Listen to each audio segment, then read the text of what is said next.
কি ব্যাপার, আমার বউয়ের চোখে পানি কেন? না এমনি ভালো লাগতেছে না। না, তুমি তো একটু আগেও ভালো ছিলে, তা তুমি এখন কান্না করতেছো কেন? আর তুমি জানো না তোমার চোখের পানি দেখলে আমার অনেক কষ্ট হয়। আসলে একটা মেয়ের জীবনে এরকম একটা মেয়ের চোখের পানি দেখে কষ্ট লাগার জন্য একটা মানুষের খুব প্রয়োজন। সেটা আজকে আমার ছোট বোনটার সাথে কথা বলার পর থেকে আমার বুক ফেটে কান্না আসতেছে, আর ওর জীবনের কষ্টগুলোর কথা চিন্তা করলে আমার চোখ থেকে অটোমেটিক পানি চলে আসতেছে। কেন, আমার একমাত্র শালিকার কি হয়েছে যে তার কথা শুনে তুমি কান্নাকাটি করতেছো? ওর জামাই বিদেশে যাওয়ার পর থেকে ওর সাথে ওর শ্বশুর বাড়ির প্রত্যেকটা মানুষ যে আচরণ করতেছে সেটা সহ্য করার মতন না। ওকে ঠিক মতন খেতে দেয় না, কোনো পছন্দের জিনিস দেয় না, ইভেন ওর জামাইয়ের সাথে কথা বলতে দেয় না ঠিক মতন। কি বলো তুমি এগুলা? পুরা তো ছোট লোক ফ্যামিলি একদম।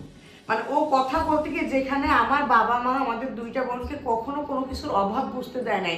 যখন যেটা খেতে চাইছে আম্মু সেইটা রান্না করে দিছে, আব্বুর কাছে যখন যেটা চাইছি সেই জিনিসটা এনে দিছে। অথচ আজকে নাকি ওর শাশুড়ির কাছে সামান্য এক পিস ইলিশ মাছ খেতে চাইছিল।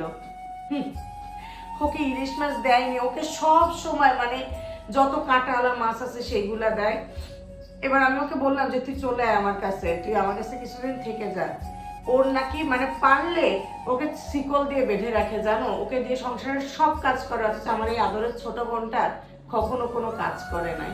তা ওর হাজবেন্ড তো অনেক টাকা ইনকাম করে, অনেক টাকা পাঠায় বাসায়, তাহলে কি করে সে সব টাকা পয়সা নাকি? সেটা ধরার ক্ষমতা ওর নাই, ওর শাশুড়ির অ্যাকাউন্টে পাঠায়। ওর নামে তো কোনো অ্যাকাউন্টই নাই। আর ওর জামাই তো ওর মা যেটা বলে সেইটাই বিশ্বাস করে, ভাবে যে বউকে প্রতি মাসে এত এত টাকা হাত খরচ দিচ্ছে, অথচ ওকে 1 টাকাও হাত খরচ দেয় না। ও যখন বলে যে মা আমাকে কিছু টাকা হাত খরচ দেন, তখন বলে এই কথা যদি আমার ছেলের সামনে বলিস তোকে ঘাট ধাক্কা দিয়ে বাড়ি থেকে বের করে দেবো, আর আমার ছেলে আসলে আর একটা বিয়ে দিয়ে দেবো। আর তুমি তো জানো আমাদের বাঙালি মেয়েদের স্বামী একমাত্র সম্বল বা অবলম্বন যাই বলো, এই কথা চিন্তা করে না ও আর স্বামীর কাছে কিছুই বলে না। তা একটু তো বলতে পারে যে, যে সময় কথা হয় সে সময় তো একটু বলতে পারে যে কিছু হয়েছে বা। সেই ক্ষমতা ওর আছে নাকি? ও আজকে আমার সাথে এই কথাগুলো শেয়ার করছে চুরি চুরি করে। ও আমাদের কারোর সাথে কথা বললে নাকি ওর শাশুড়ির ফোন লাউড স্পিকারে দিয়ে রাখে, ওর হাজবেন্ডের সাথে কথা বলার সময় নাকি ওর মানে শাশুড়ির ফোন লাউড স্পিকারে দিয়ে রাখে। তা ওর তো পরিবারে আরো আছে, শ্বশুর, তারপরে ওর মনে হয় একটা ওর দেবর ছোট আছে। ভাইয়ের কথা কি জানো?